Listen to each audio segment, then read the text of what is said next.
Daniel pasal 8. Domba jantan dan kambing jantan. Pada tahun yang ketiga pemerintahan Raja Belshazzar, nampaklah kepadaku, Daniel, suatu penglihatan sesudah yang tampak kepadaku dahulu itu. Aku melihat dalam penglihatan itu, dan sementara aku melihat, aku berada di Puri Susan yang ada di wilayah Elam, dan aku melihat dalam penglihatan itu, bahwa aku sedang di tepi sungai Ulai. Aku mengangkat mukaku dan melihat, tampak seekor domba jantan berdiri di depan sungai itu. Tanduknya 2, dan kedua tanduk itu tinggi. Tetapi yang satu lebih tinggi dari yang lain, dan yang tinggi itu tumbuh terakhir.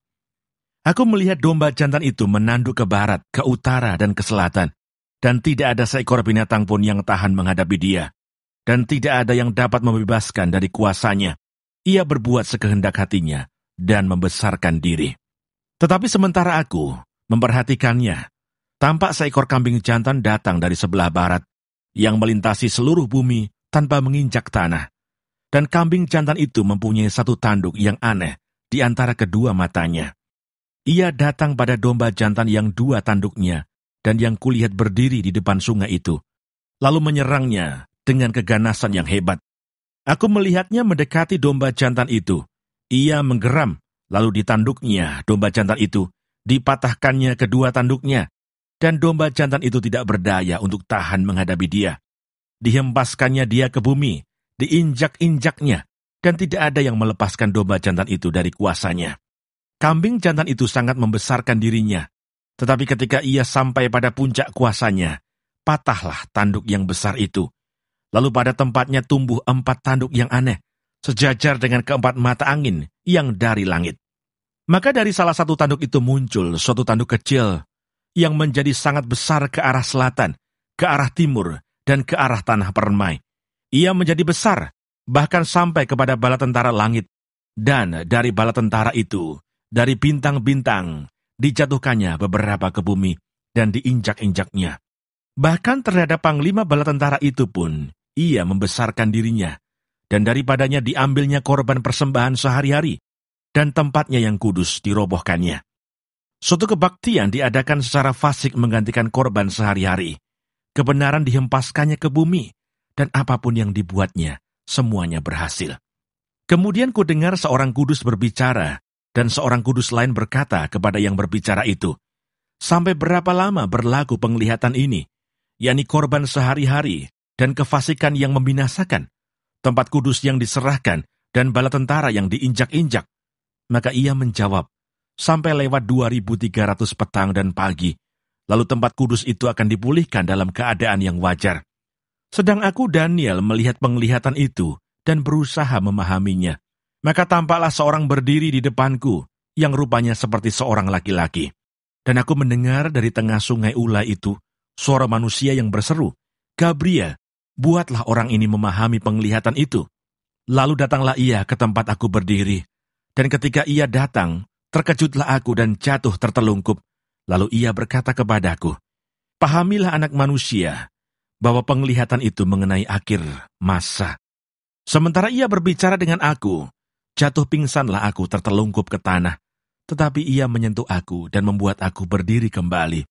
Lalu berkatalah ia, "Kuberitahukan kepadamu apa yang akan terjadi pada akhir murka ini, sebab hal itu mengenai akhir zaman. Domba jantan yang kau lihat itu, dengan kedua tanduknya, ialah raja-raja orang Media dan Persia. Dan kambing jantan yang berbulu kesat itu ialah raja negeri Yunani. Dan tanduk besar yang di antara kedua matanya itu ialah raja yang pertama.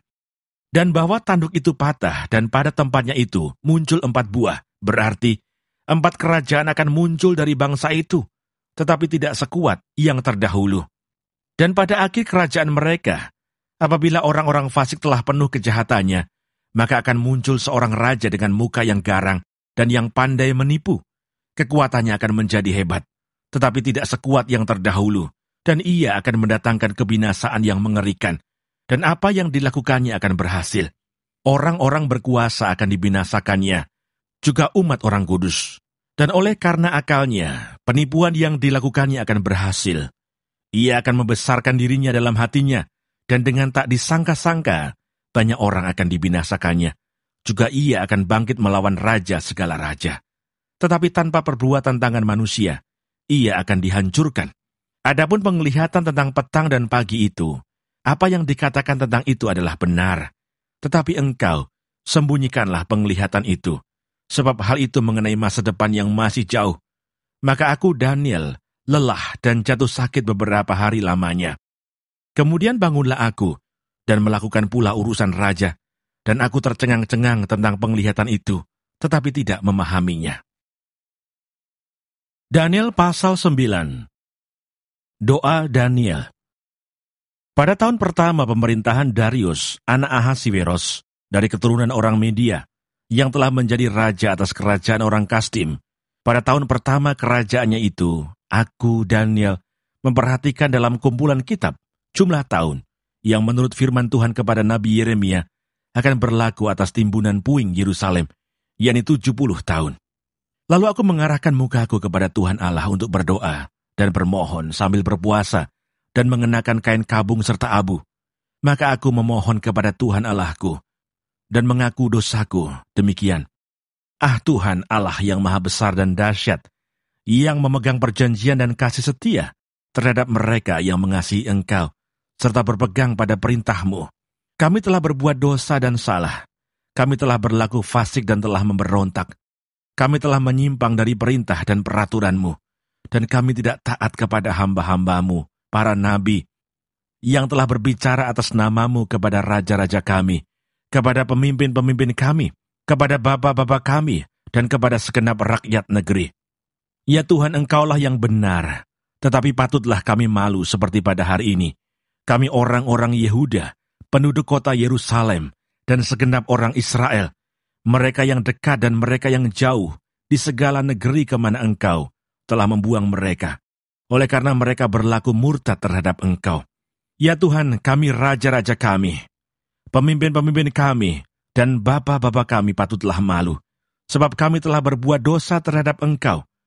Pada Tuhan Allah kami ada kesayangan dan keampunan, walaupun kami telah memberontak terhadap Dia, dan tidak mendengarkan suara Tuhan Allah kami, yang menyuruh kami hidup menurut hukum yang telah diberikannya kepada kami, dengan perantaraan para nabi, hamba-hambanya. Segenap orang Israel telah melanggar hukum-Mu, dan menyimpang karena tidak mendengarkan suara-Mu. Sebab itu telah dicurahkan ke atas kami kutuk dan sumpah, yang tertulis dalam kitab Taurat Musa, hamba Allah itu, sebab kami telah berbuat dosa terhadap Dia.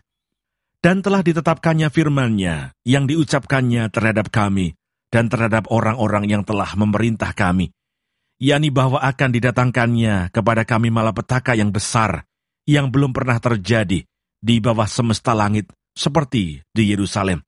Seperti yang tertulis dalam kitab Taurat Musa, segala malapetaka ini telah menimpa kami, dan kami tidak memohon belas kasihan Tuhan, Allah kami, dengan berbalik dari segala kesalahan kami, dan memperhatikan kebenaran yang daripada-Mu.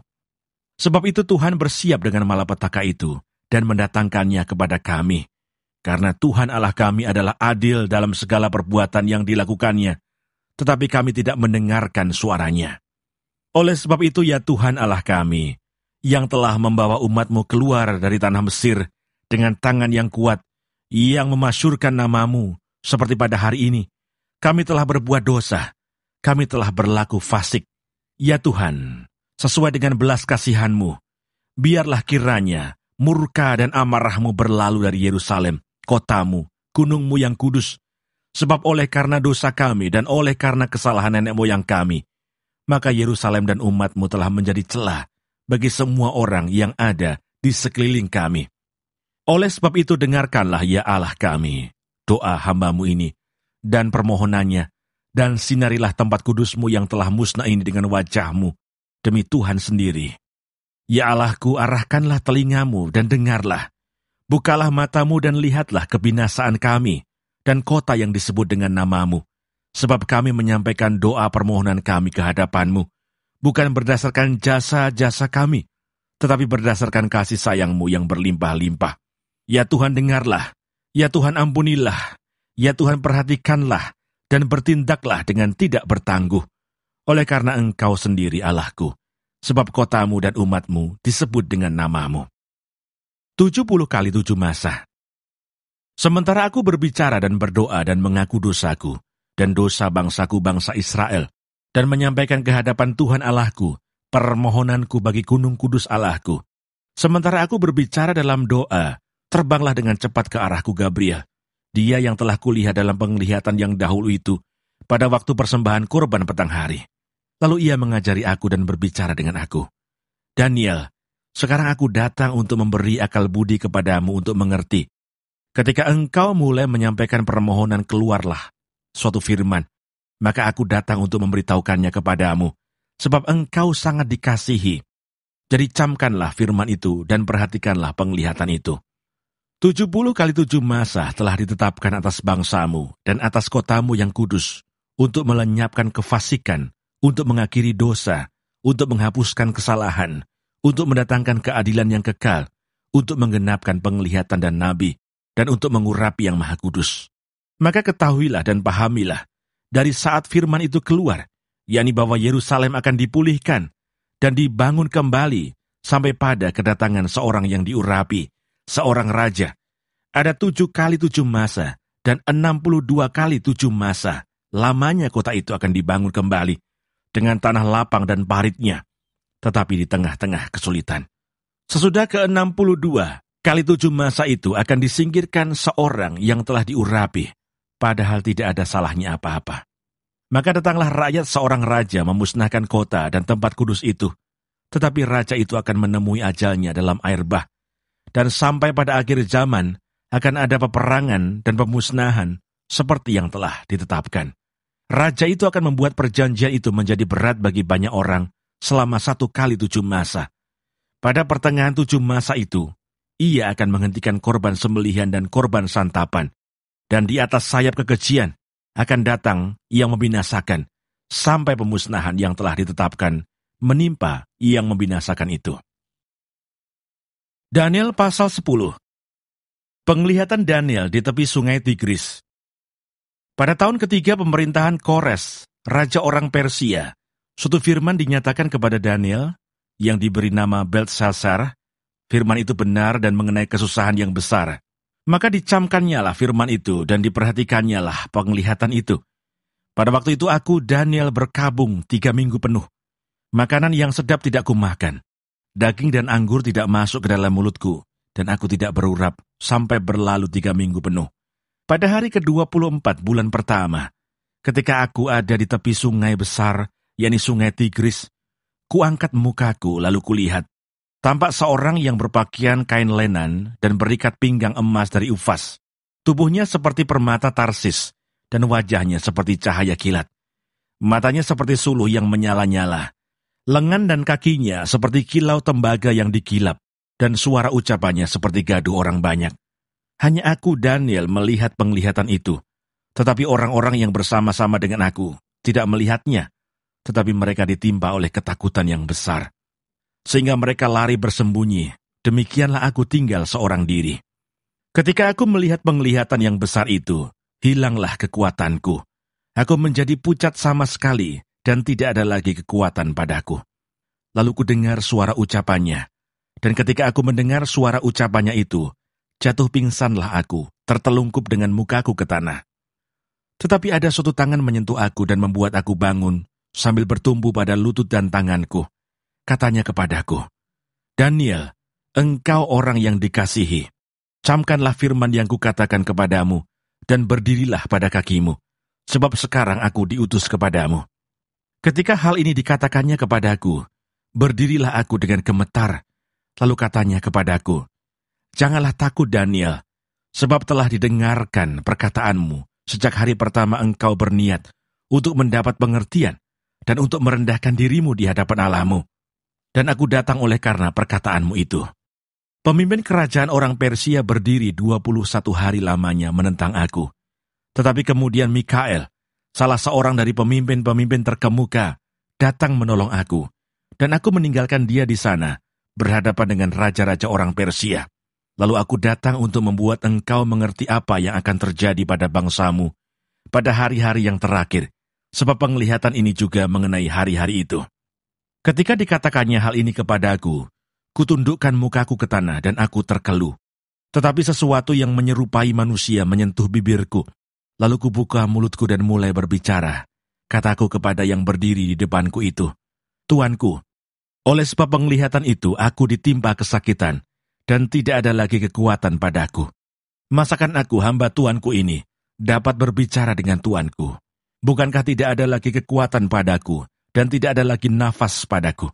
Lalu dia yang rupanya seperti manusia itu menyentuh aku pula, dan memberikan aku kekuatan, dan berkata, Hai engkau yang dikasihi, janganlah takut, sejahteralah engkau, jadilah kuat. Ya, jadilah kuat.